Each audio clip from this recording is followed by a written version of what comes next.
खरदूषण को उन दोनों ने मार दिया। रावण की धड़कन भी रुक गई।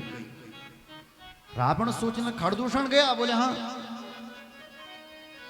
तो उस समय दरबार में कह दिया रावण ने कि तू चले जा, मैं तेरे शत्रुओं को मारूंगा। सूर्पनखा गई और रावण दरबार से उठ करके सीधे बिस्तर पर सोने के लिए आया।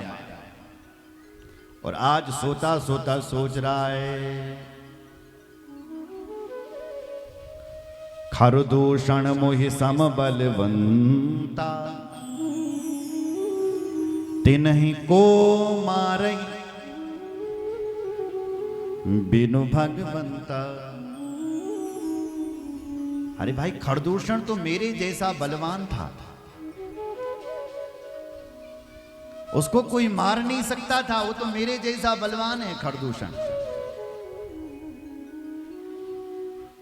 इसका मतलब यह है कि खरदूषण को मारने वाला कोई साधारण नहीं है। क्या भगवान का जन्म हो गया होगा? क्या भगवान का जन्म हो गया? सुर रंजन भंजन वही भारा, जो भगवंत लीन अवतारा।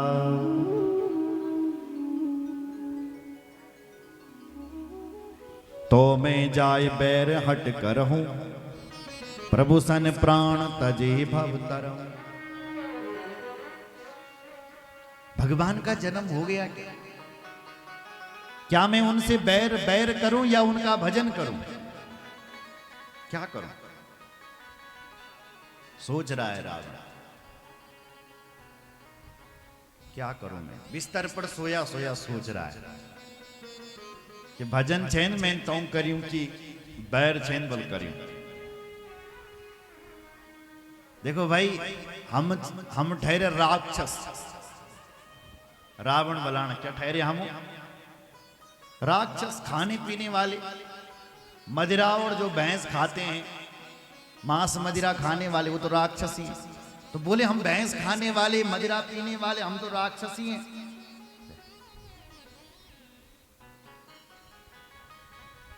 बोलो रामचंद्र भगवान की जय।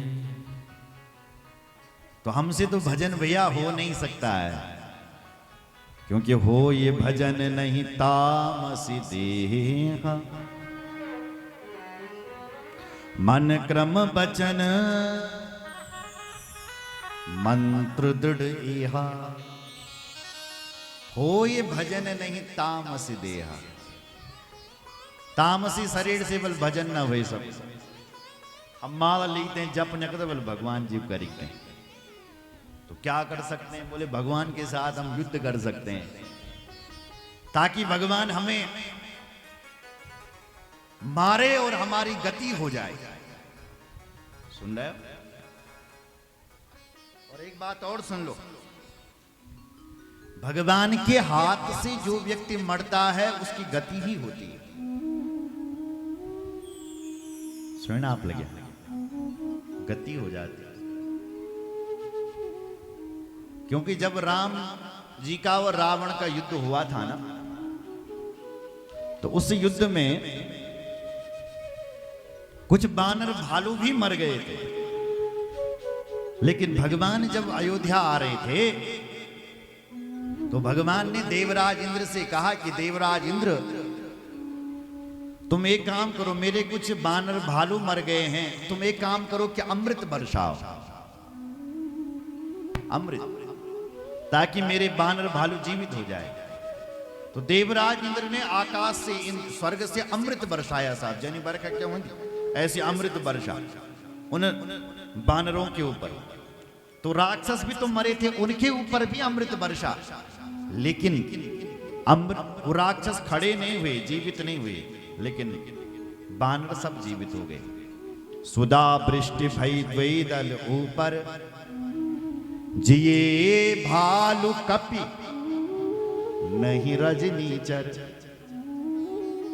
जब अमृत पड़ा, जिए भालू कपि, भालू और कपि तो जीवित हुए, लेकिन नहीं रजे नीचर, यानी राक्षस बल अमृत को पढ़ने के बाद भी जीवित नहीं हुए, क्योंकि वो भगवान को देख करके मर रहे थे, भगवान के हाथों से मर रहे थे, इसलिए उन राक्षसों की सब मुक्ति हो रही।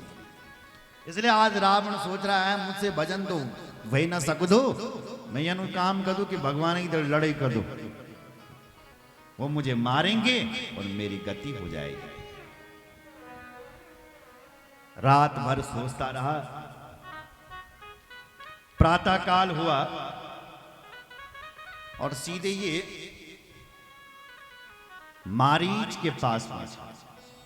गोस्वामी जी कहते हैं इधर भगवान ने एक बार लखनलाल जी कंदमूल फल लेने के लिए गए हुए थे, पंचवटी में फल लेने के लिए गए थे जंगल में,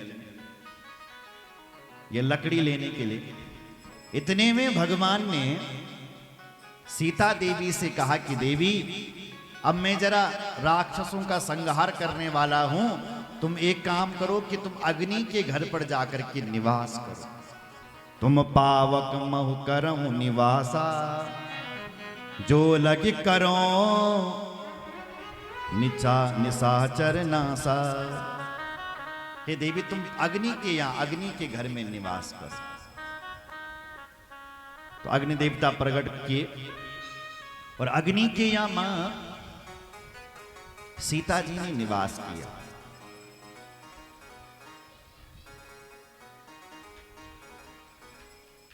इसलिए जब भगवान ने रावण को मारा ना, और जब सारे राक्षस मर गए,